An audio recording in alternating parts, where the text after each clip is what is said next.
بعد لما قرر ويد ويلسون يتحد مع تانوس عشان يلاقوا ميس ديث في نهاية العدد الأول. فلو ما شفتش العدد الأول هسيب لك اللينك بتاعه في الديسكربشن. المهم يعني بنشوف في العدد ده بداية رحلتهم للبحث عنها، فالرحلة دي بقى هتاخدهم لفين وايه العقبات اللي هتواجههم، ده اللي هنعرفه دلوقتي. بس قبل ما نبدأ الفيديو ما تنساش تعمل لايك وسبسكرايب وتشير الفيديو مع أصحابك عشان يشوفوه. ومن غير رغي كتير يلا بينا على الفيديو بتاعنا، وده بعد الانترو.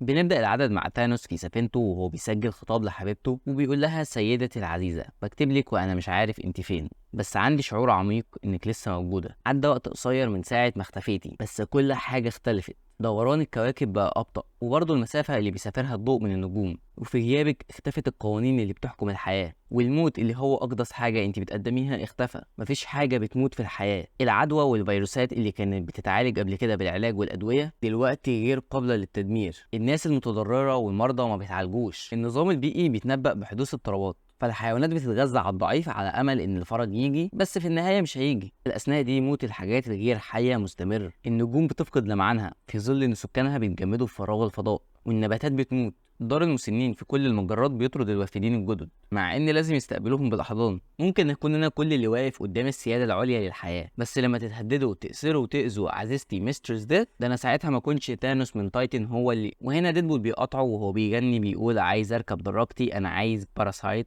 والباراسايت ده البتاع اللي هو راكبه ده. فتانوس بيكمل في الخطاب وبيقول ان الصوت ده كان ويد ويلسون، وبيبقى متعصب وبيقول لديدبول: انا اكتفيت، انا مستحمل غبائك لاني مضطر، فما تختبرش صبري. فديدبول بيقول له: على اساس عندك اي حاجه تعملها في الصندوق ده؟ انت حتى ما عندكش ترابيزه سكي بول في الحمام. بس ثانيه كده، كل الناس عندها واحده في الحمام صح؟ فايه اللي عندك يا تشين ريبلتس؟ والريبلتس دي حته لحمه بتبقى شبه دقن تانوس كده. فتانوس تجاهله وقال له: عزيزتنا كانت قالت لك. الضوء بيتضاءل، الدلاله على كده واضحه. بس فكرتني برضو بعمليه شيار للتنقيب عن البلاتينيوم اللي اتلغت ساعه موجه الاباده. لو ما تعرفش مين هما مجموعه الشيار، فهم عرق فضائي، والامبراطوريه بتاعتهم مجموعه واسعه من الثقافات والعوالم الغريبه، وهي قريبه من السكرولز والكري. المهم يعني وهما بيتكلموا كده السفينه بتوصل لذا دويندلينج لايت. ثانوس بيكمل وبيقول لديدبول: الجانب اللي بيحصل في عقلك الصغير وفي ظل فقدان التواصل معاها، فده التفسير الوحيد اللي عندي لاختفاء محبوبتي ديث. فديدبول قطعه وقال له: محبوبتنا، ما تنساش ان احنا الاتنين عدينا جبل الموت، مش انت لوحدك. على اي حال المنجم ده فكره كويسه بالنسبه لي، بس قبل ما نخرج من هنا ننضف الارض عشان حيوانك الاليف عمل حمام. ولا ثانيه كده، ده شكل انا اللي عملت كده. وبيكمل ديدبول وهو بيقول: انت عارف ان مسترس ديث بتعرف تاخد اي شكل، يعني ممكن تبقى سكس ماشين زيي، او 1000 باوند من علب زبادي العنب زيك كده. يلا اشوفك على المكوك بعد 5 دقايق. بعد ما نزلوا ارض الدويندنج لايت، ديدبول بيقول لتانوس: انت متاكد انك رصدت حياه هنا؟ المكان ده ميت اكتر من كنيسه في لاس فيجاس. فتانوس قال له: مش الحياه هي اللي رصدتها هنا، انا حسيت هنا بوجود اكتر الكائنات المظلمه اللي تم استحضار ارواحها. وبعدين قال لديدبول: على الاقل خليك مفيد واحرس ظهرنا. وهما ماشيين ديدبول قال له: على اي حال ايه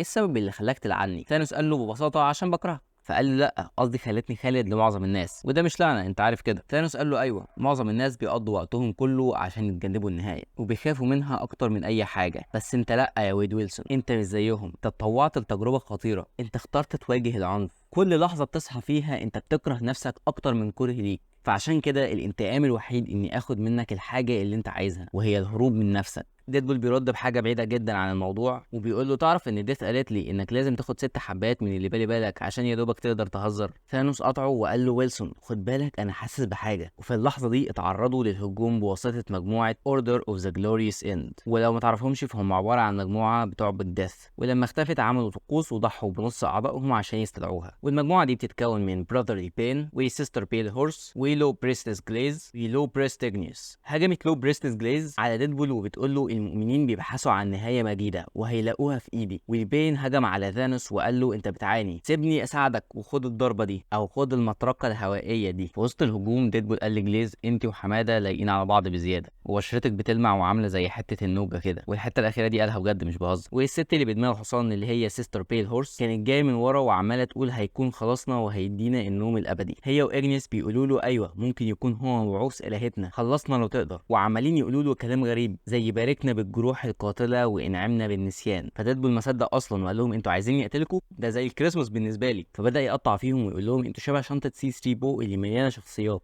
لما تعرفش مين هو سي 3 بو فهو روبوت في افلام ستار وورز. نروح لتانوس بعد ما لي بين قال له انهم ضحوا بنصهم في المراسم، راح قفشه وقال له نصكم؟ هو انت متاكد ان الطقوس دي عشان تستدعوا ميسترس ديث؟ وكمل وقال له انتوا كنتوا بتعيدوا اكتر لحظه مقدسه من الاف السنين وتضحيه خادمها العظيم على مر الزمان، كاهنها الوحيد الحقيقي، الراجل اللي استخدم الانفينيتي جونتلت عشان يذبح واحد من كل اتنين اللي هو انا. نرجع لديدبول وهو بيترول على الحبكه بتاعه القصه وهما بيحاربوا، بيقول ما هو لازم يموت اي حد، هو ايه ده على مارفل؟ فتانوس جه مع لي بين وقال لهم وقفوا المعركه انتهت، ولي بين قال لهم اقفوا على جنب والقائد العظيم بيعدي. وديدبول كان زعلان وبيقول بس الراجل الصخري كان بيساعدني اسن السيف بتاعي بوشه. وهما ماشيين ديدبول قال لتانوس فهمني ايه اللي حصل ده كله، ويتكلم بسرعه عشان انا بزهق. قال له دول طائفه الموت والاتباع المخلصين، ضحوا بنص قوتهم لاستدعاء ديث وشخص خدها منهم او يعتبر مننا كلنا. ديدبول قال له انت صدقت بقى مجموعه متابعين دي بيتش مود دول؟ واللي ما يعرفش دي بيتش مود فهم فرقه موسيقيه. المهم يعني تانوس رد عليه وقال له ايوه، عرضت عليهم عرض ما يتقاومش، اقسمت لهم اني هقتلهم.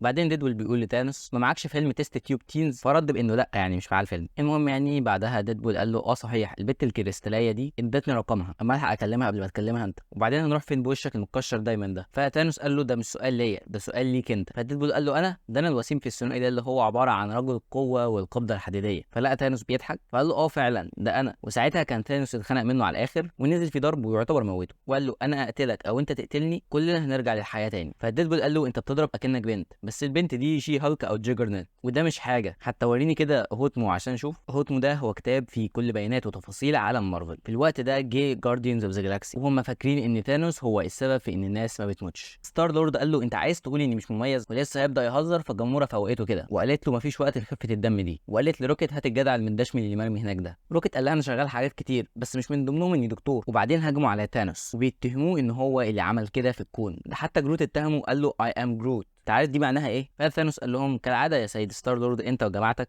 دايما بتثبتوا انكم ولا حاجه. الوقت ده روكيت بيحاول يرجع ديدبول وبيقول عندنا كمبيوتر بس ازاي هنجمعه تاني، وتحليل الكمبيوتر بيقول انه ميت. وهنا كان ديدبول بيمثل على الغاليه وهو ميت. دراكس بيضرب تانوس وبيقول له اتكلم، فين المجد لو انت ما اتبهتش باخر غزو ليك على قيد الحياه؟ ايه لقيت انفينيتي ستونز تاني؟ اصل مش موجوده في قبضتك، ولا نبص بصه كده على الانفينيتي جونتلت؟ فستار لورد قال لهم مش لازم نتجاشم زي ولفرين، تعالوا نعمل ده بطريقه راقيه شويه. وبعدين قال له صديقي تانوس هتتكلم ولا اديك طلقتين في بقك؟ روكيت التفت له كده وكان عاجبه الموضوع وقال ده بيتر كويل بقى ماشي على خطى عم روكيت اهو. في الوقت ده الكمبيوتر عمل تحديث للحاله فديدبول اتنفض من مكانه ونده على روكيت وقال له انا هكسر سنانك، واتصل بجريز واستدعاها هي والطاقم بتاعها عشان يساعدوهم. نرجع لثانوس وستار لورد. ثانوس بيضحك من تهديد ستار لورد ليه، فستار لورد قال له بتضحك على ايه؟ قال له كل الحراس ماتوا ورجعوا للحياه اكتر من مره بالنسبه لي، انتوا بتخدموا ديث اكتر مني. وهنا بتيجي جماعه اوردر اوف ذا جلوريوس ان ومسكوا الجارديانز وعملوا معاهم احلى واجب. ثانوس لسه بيقول لهم سيبوا كويل عشاني، فديدبول قال له لا مفيش وقت يلا بينا، وكمان عشان توصلني لسفينتك عشان هي بعيده بس. لي بين كان بيقول لستار لورد خليني اقتلك واحط لك نهايه مجيده، فستار لورد ضربه بالرجل وقال له حط ده بقى في نهايتك المجيده. وقام ستار لورد من مكانه وهو بيقول ثانوس بيهرب، لو سيبناه يهرب وفوتنا الفرصه دي هنبقى اغبياء.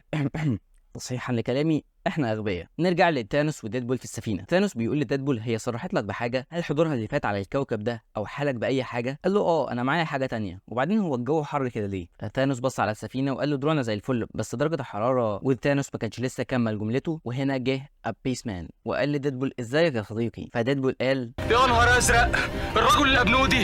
فابيس مان بيقول له ايه فاكرني؟ ديدبول رد قال له ايوه فرانسيس. قال له دلوقتي انا بقيت ابيس مان. قال له انا فرحان انك فاكرني عشان انا فاكرك، دايما كنت حشره مزعجه ودلوقتي رئيسي شايف كده برضه. فولع فيه وقال له دلوقتي مش هتموت بس تحب تبقى رماد يا ويلسون؟ انا كنت موجود وانت بتتصنع يا ديدبول وانا هنا عشان اشوف نهايتك يا حقير. فثانوس مسكه ورماه وقال له ديدبول هيموت لما انا اقول بس، وظهورك ده مش هيغير اي حاجه. ديدبول كان بيولع اصلا فثانوس قال له بطل عياط كده، فراغ بتاع الفضاء ساقع وهيهديك بس قوم يلا عشان لازم نصلح السفينه دلوقتي، وقول لي نعمل ايه عشان نلاقيها. قال له هي قالت لي لازم نلاقي رجل الجحيم اللي هو ابيس مان، يعني احنا محتاجين فرانسيس عشان انا اللي وديته هناك. بس كده ده كان كل محتوى العدد الثاني من سلسلة ديدبول ضد ثانوس. ما تنساش بقى تعمل لايك وسبسكرايب عشان تتابع معانا باقي السلسلة، وتعمل لنا لايك وفولو على بيج الفيسبوك هتلاقي اللينك في الديسكريبشن. والقاك يا صديقي في فيديو جديد.